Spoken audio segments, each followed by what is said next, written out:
মম জীবন যৌবন মম অখিল ভুবন তুমি ভরিবে গৌরবে নিশীথি নিশম। সুপ্রভাত বন্ধুরা, আরেকটা ব্লগে তোমাদেরকে অনেক স্বাগত। তো আগের ভিডিওতে আমি একটু বেশি রেসপন্স পেয়েছিলাম তোমাদের গল্প শুনিয়ে, আর আগের গল্পটা ছিল ফুলশয্যা।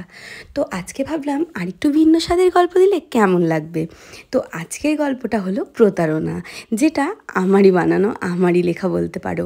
তো গল্পটা শুনে কেমন লাগলো অবশ্যই কিন্তু আমাকে কমেন্ট বক্সে জানাবে।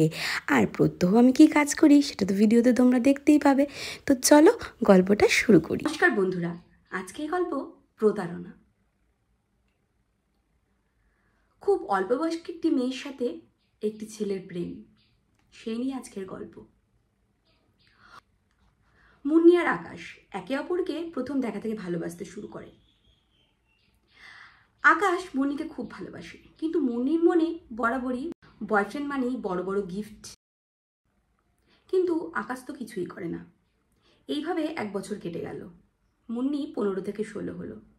আকাশও নতুন চাকরিতে জয়েন করলো। চাকরি পাওয়ার পরেই আকাশ মুন্নিকে কম সময় দিত। তখনই মুন্নি অনেকটা ফাঁকা সময় পেল। হঠাৎ মুন্নির বাবার এক বন্ধুর ছেলে এলো বাড়িতে। তাদের অবস্থা খুব ভালো। মুন্নির জন্য প্রথমে একটি দামি গিফট নিয়ে আসে। তারপরে মুন্নি খুব খুশি হয়ে যায়। আকাশ মুন্নিকে কিন্তু সময় পেলেই ফোন করতো, চোখে হারাতো মুন্নিকে। এভাবে ধীরে ধীরে ওই ছেলেটি মানে রুদ্রর সাথে সম্পর্ক হয়ে যায় মুন্নি। আকাশ অনেকবার ফোন করে মুন্নিকে পায় না। মুন্নি শুধু ইগনোর করে আকাশকে। আকাশ ভাবে কি হলো মুন্নির বাড়িতে আসে আকাশ, আর তারপরেই মুন্নিকে দেখে রুদ্রর সাথে। আকাশ বলে, তুমি কি করছো? মুন্নি তখন বলে, তুমি এই বাড়িতে কেন এসেছো? অপমান করে বের করে দেয়।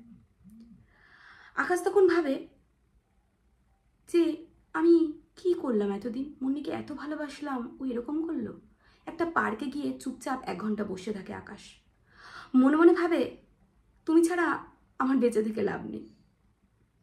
একটি চলন্ত ট্রেনের সামনে চোখ বন্ধ করে দাঁড়িয়ে পড়ে আকাশ আর বলে ওঠে, মুন্নি আই লাভ ইউ। আর চলন্ত ট্রেন এসে আকাশের দেহটা ফালা ফালা করে দেয়।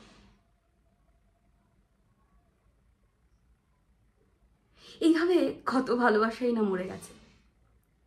যে রয়ে গেছে সে কিন্তু বেঁচে গেছে, সে ভালো আছে, কিন্তু যে চলে গেছে